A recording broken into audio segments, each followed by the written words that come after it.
Ça.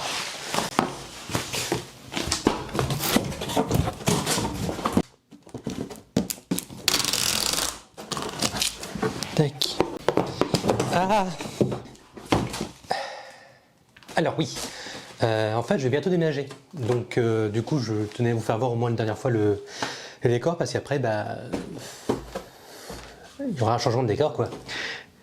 Enfin peut-être que ce sera pareil, peut-être que je ferai la même chose, mais voilà.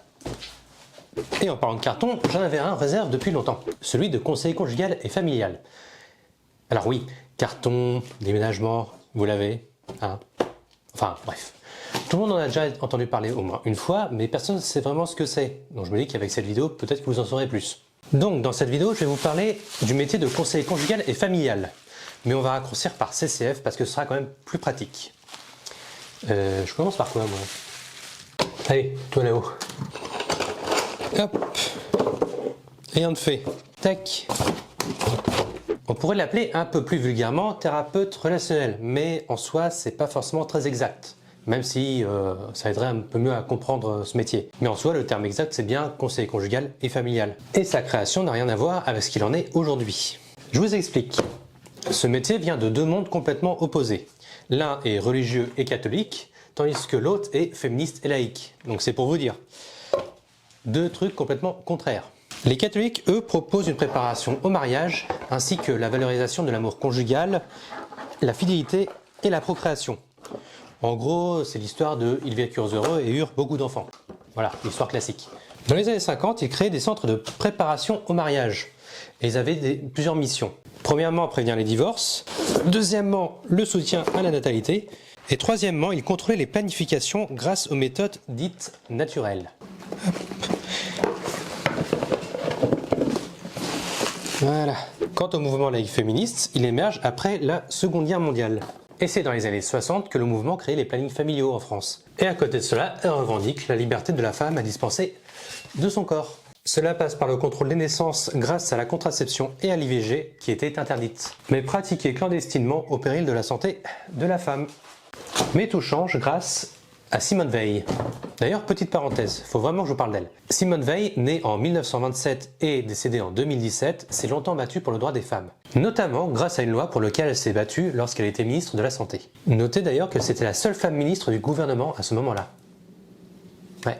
Et ça commence le 26 novembre 1974 avec un discours qui dure 40 minutes qui bouleverse toute la société française. Vous pouvez d'ailleurs retrouver le récit de son discours en lien en description, si vous êtes curieux ou curieuse de le lire. Et c'est suite à cela et après de nombreux débats qu'elle réussit à faire adopter la loi sur l'IVG et la contraception le 17 janvier 1975. Sachez qu'elle a aussi occupé pas mal de postes importants qui étaient avant interdits aux femmes, comme par exemple, première femme secrétaire du Conseil supérieur de la magistrature, première femme à siéger au conseil d'administration de l'ORTF, première femme présidente du premier Parlement européen élu au suffrage universel et première femme ministre d'État.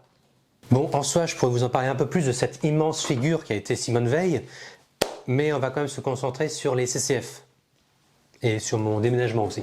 En fait, la nécessité d'ouvrir des structures pour des femmes et des jeunes filles en demande de soutien et de contraception se faisait sentir, ainsi que de former du personnel qualifié.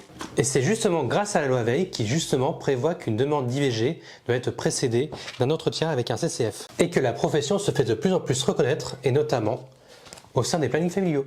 Ce métier permet d'y exercer à la fois une fonction à la prévention à la vie sexuelle et affective, ainsi que des consultations d'aide psychologique.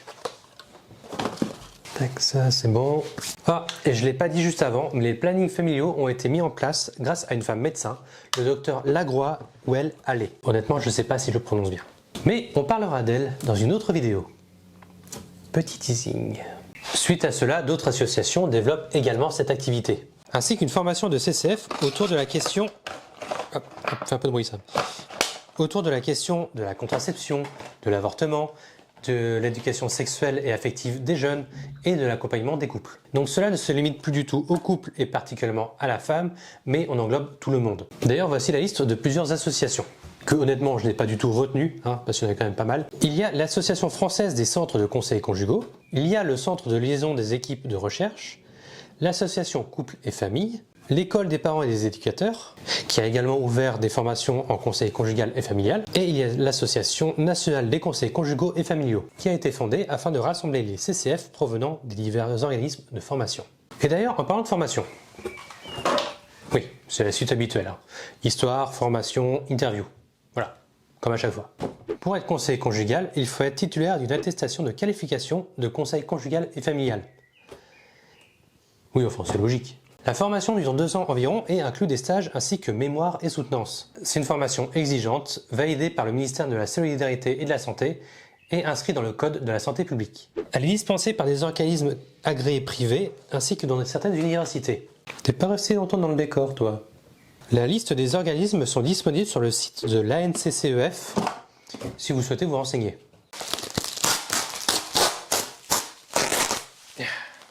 Et si vous êtes encore étudiant au collège ou au lycée, sachez qu'il existe aussi des diplômes qui peuvent vous intéresser si vous souhaitez vous rapprocher au mieux de la formation. Oui, ça là-dedans. Ensuite, alors déjà il y a le bac techno SC2S. Ensuite, au niveau bac plus 2, il y a le BTS ESF ou le DEUST. Et ensuite, au niveau bac plus 3, il y a le BUT carrière sociale. Vous pouvez aussi, bien sûr, avec un DE d'assistante sociale, un DE de conseillère en économie sociale et familiale, une licence en psychologie ou sociologie. Et le planning familial fait aussi centre de formation pour les conseillers conjugaux et familiaux. Voilà. Bon, l'histoire c'est fait. La formation également. Donc il ne nous reste plus que la partie interview. Et ça tombe bien parce que j'ai eu le plaisir d'interviewer 2 conseillers conjugales et familiales. Je vous présente Carole, qui est conseiller conjugal en libéral, ainsi que David, qui lui travaille au sein du planning familial au Mans. Et ils vont nous parler tous les deux de leur point de vue sur ce métier. Honneur aux hommes. Allez.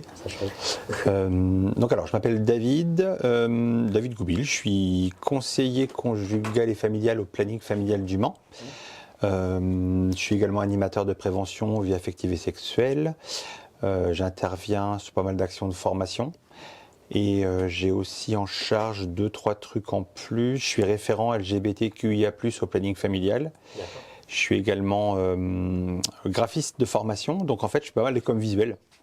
Donc voilà, ça fait pas mal de cordes à mon arc et en même temps c'est bien parce que ça permet d'avoir un emploi du temps plutôt bien rempli et je m'ennuie jamais. Alors moi concernant, donc je suis Carole Laurençon, aussi conseillère conjugale et familiale.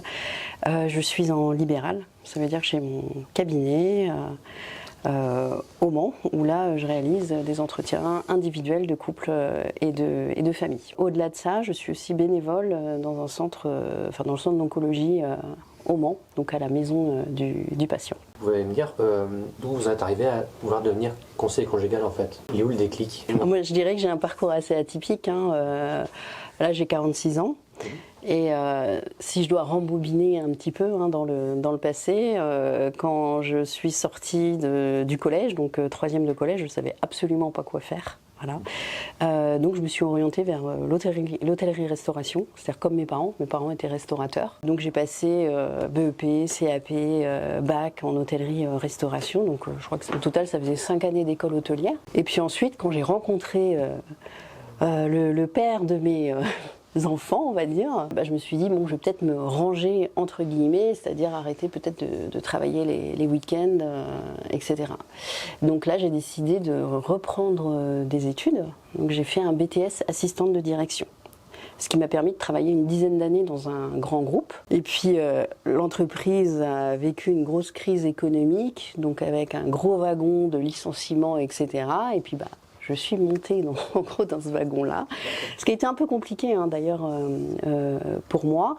Et puis, en fait, à un moment donné, j'ai eu cette réflexion-là, à me dire, Carole, au lieu de pleurer sur ton canapé, va falloir remonter les manches et puis te demander, en fait, peut-être faire autre chose. Donc là, j'ai eu l'idée de faire un bilan de compétences. Ce qui est sorti du chapeau, c'était des métiers davantage relationnels tels que assistante sociale, conseillère économique et sociale et conseillère conjugale et familiale. 3 métiers que je connaissais pas trop. Donc ce que j'ai fait, je suis allée à la rencontre de professionnels qui exercent ces métiers-là et j'ai eu je dirais un coup de cœur pour le métier de conseillère conjugale et familiale, mais aussi les personnes qui étaient, que j'ai pu rencontrer. J'ai décidé de m'engager dans cette formation qui coûte un peu d'argent quand même, beaucoup de travail. Je dirais que ce départ de ce grand groupe a été, je dirais, une opportunité parce qu'à un moment donné, j'avais fait le tour aussi de mon poste. Voilà. Alors de mon côté, pareil, parcours un peu atypique, proche quand même des secteurs de l'éducation, de l'accompagnement un petit peu socio-culturel des jeunes, sans pour autant aller à fond dedans, donc quelque chose d'un petit peu entre deux comme ça. Et puis l'armée est venue me rattraper, j'étais parmi les derniers appelés, j'étais en études, et il a fallu que j'arrête mes études pour aller à l'armée. Et quand je suis revenu de l'armée, j'ai pas eu d'autre choix que de me trouver un appart, me trouver un job.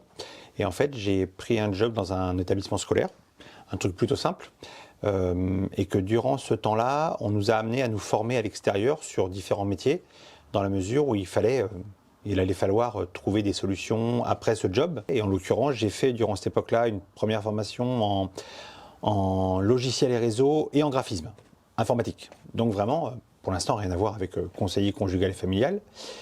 Et suite à cette formation-là, j'ai ouvert ma propre boîte, donc j'ai été mon propre patron pendant environ 4-5 ans en multimédia et formation pour adultes. Passé un certain temps, la posture de travailleur non salarié peut être difficile sur un plan financier. Voilà, quand il y a une conjoncture qui n'est pas facile, quand il y a un secteur qui est plutôt concurrentiel tel que le graphisme et le multimédia, on s'est retrouvé, moi et mon associé, à se poser la question de reprendre une activité salariée chacun de notre côté. J'ai continué à développer des petites choses et avec le temps, c'est souvent des rencontres, des métiers comme les nôtres, ça va aussi être des rencontres, des successions d'événements. Et en fait, je rencontre à l'époque le futur directeur d'aujourd'hui du planning familial.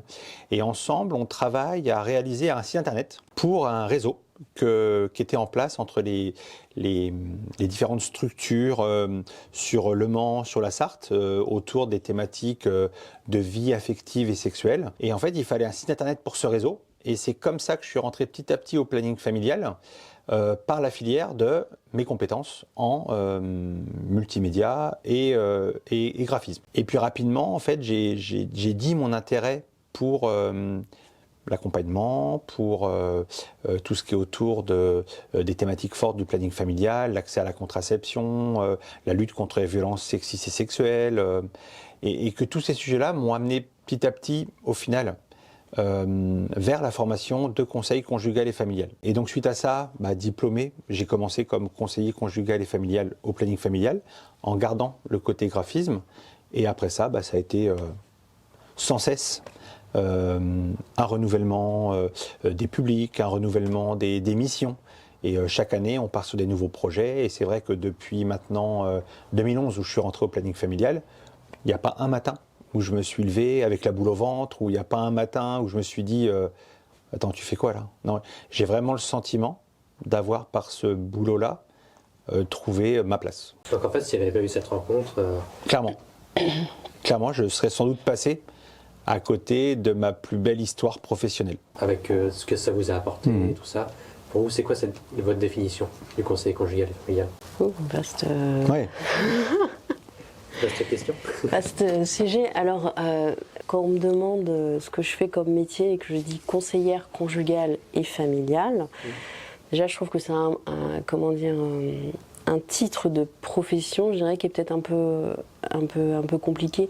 Alors moi, je dis, parce qu'on va me dire, ok, donc tu vas faire que des couples. Des fois, on me dit, finalement, vous faites que les couples, alors que non. Et moi, j'aime à dire que je suis thérapeute relationnelle. Et c'est vrai que dès que l'on est, finalement, nous sommes tout le temps en relation avec notre environnement, notre entourage. Et je dirais que la première personne déjà avec qui on est en relation, c'est avec soi-même. Voilà. Et donc c'est accompagner les personnes. Alors quand il s'agit de couples, quand les personnes viennent me voir, c'est souvent quand ils poussent la porte ou quand ils appellent, on n'arrive plus à communiquer. Donc ça va être leur permettre ça, et puis peut-être le conseiller conjugal et familial leur permet d'avoir une tierce personne pour leur permettre ça, et de leur offrir, je dirais, un cadre sécure pour pouvoir échanger, en tout cas. Je suis super d'accord avec ce que tu as déroulé là. Moi, j'ajouterais quelque chose qui m'a presque, moi, motivé à faire ce taf-là, en fait, qui serait qu'un conseiller conjugal et familial peut, quand les éléments sont là, peut être un vecteur de changement. Que ce changement soit interprété comme négatif par les personnes qu'on accompagne, mais souvent comme positif, c'est comment est-ce que, en ramenant de la communication dans les relations entre les personnes, ça serait de favoriser un changement.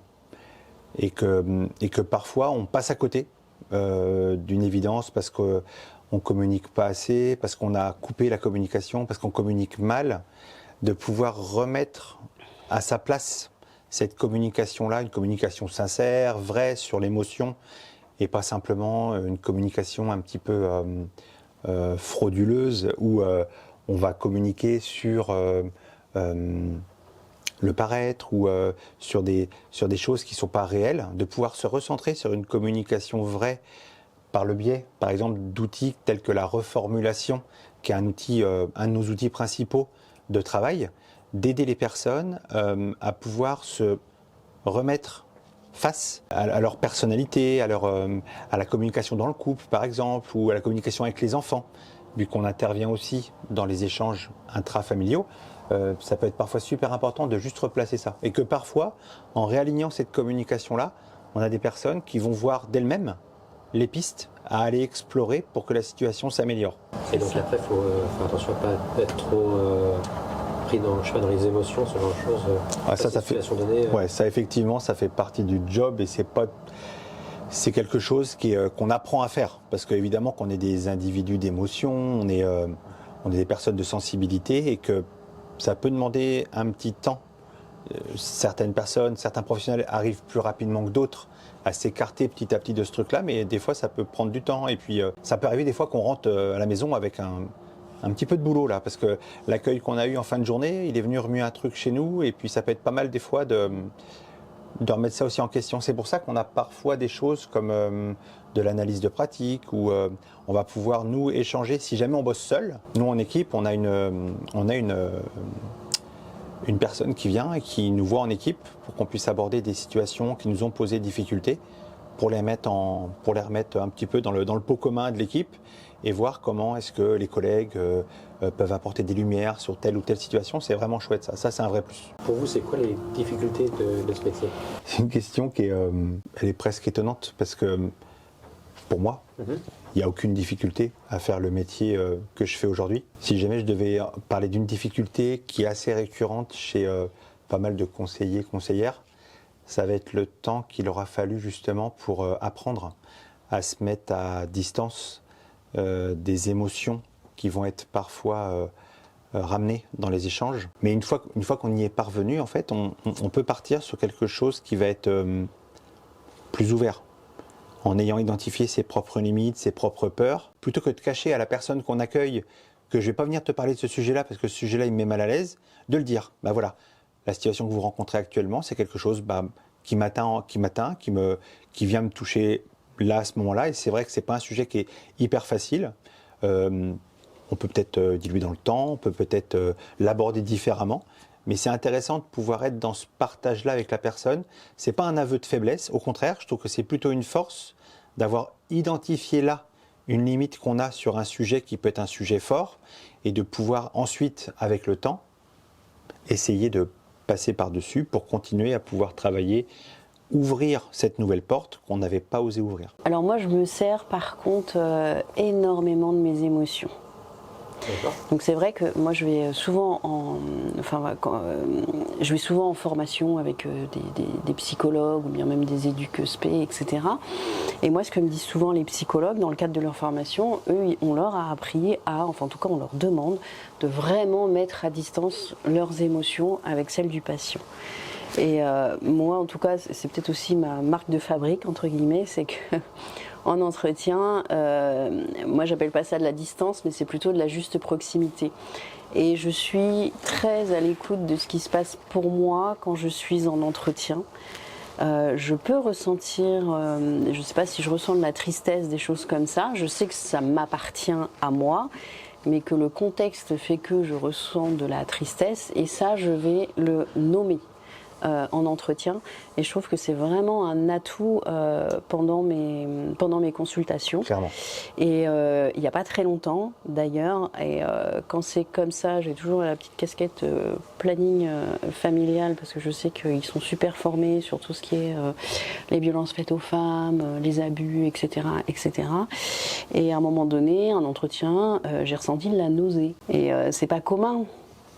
Et ça, je l'ai nommé. Et je peux vous assurer, donc je nomme ça, voilà, on échange, mais j'ai bien senti que ça restait en surface. Je me dis, bon, le couple ne prend pas ce que je dis. Mais l'entretien d'après, ils m'ont dit que ce que je leur avais dit, avec ce sentiment de nausée, ça a eu un effet, en tout cas, chez eux. Enfin, voilà, ils ont pu en reparler. Oui, tu as entendu, la thérapeute a dit qu'elle avait ressenti de la nausée et que voilà. Et donc ils ont pu échanger là-dessus chez eux. Donc voilà. Enfin moi je dis qu'en tant que professionnel, moi en tout cas je peux même des fois ressentir de la tristesse, avoir les larmes aux yeux, etc. Bon, l'idée évidemment c'est pas de pleurer avec les patients, hein, d'accord. Mais je me sers énormément de mes émotions. Voilà, avec toujours le petit garde-fou. C'est ça aussi, c'est de se dire qu'en tant que professionnel, on n'est pas des super-héros et savoir réorienter quand c'est nécessaire. Enfin, chose que moi, je fais. Moi, contrairement à David, donc David qui est en association, qui a autour de lui des collègues de travail, etc., moi, je dirais qu'en libéral, peut-être que la difficulté, parfois, ce serait de me sentir peut-être un peu isolée. Enfin, c'est ça le risque. Moi je m'entoure de d'autres thérapeutes, psychologues, etc. Mais voilà, que je vois pas juste à côté du cabinet. Contrairement à David, il a juste à passer la porte dans le couloir, il va rencontrer un collègue de travail, et puis voilà. Et puis c'est vrai que moi, j'ai mon cabinet, je suis en société. Donc en gros, je suis chef d'entreprise, hein, donc avec des obligations fiscales, expert comptable, etc. Donc c'est ça, c'est plusieurs casquettes. À la fois il y a la professionnelle conseillère conjugale et familiale, mais aussi casquette chef d'entreprise avec des obligations, un bilan à la fin de l'année. Donc toutes ces choses-là, c'est différent que quand on est salarié. Est-ce que du coup vous aurez des conseils pour ceux qui justement doutent de vouloir se lancer dedans dans ce métier? Voilà, pour vous, ce serait quoi les clés à leur donner? Pas aller trop vite. C'est bien d'avoir l'idée de cette profession-là, mais d'y venir petit à petit. C'est un métier qui peut être assez secouant. La formation va être super remuante et les personnes qui vont pas être prêtes à faire cette formation-là ou qui vont trouver leurs limites dans la formation, effectivement, ça peut aussi leur montrer que c'est pas un job si facile que ça. Donc ouais, il y a peut-être un temps de vie, un moment dans sa vie où on va se sentir plus apte à faire ce métier-là. Peut-être pas trop tôt. D'avoir un peu travaillé sur soi. Parce qu'il y a toute cette partie-là qui va être importante aussi. La psychanalyse, par exemple, c'est un truc que beaucoup de conseillers conjugaux et familiaux, conjugales et familiales, ont parfois mis en place, de manière à avoir travaillé leur propre vécu pour devenir une force, pour transformer ça comme une force, pour mieux aider ensuite les autres. Moi, je dirais la même chose. Ça, c'est vrai. Alors, je vais parler de mon expérience à moi, c'est-à-dire que, moi, j'ai été formée à couple et famille sur Paris. Alors déjà, avant de rentrer dans la formation, on a un entretien pour savoir on est apte entre guillemets.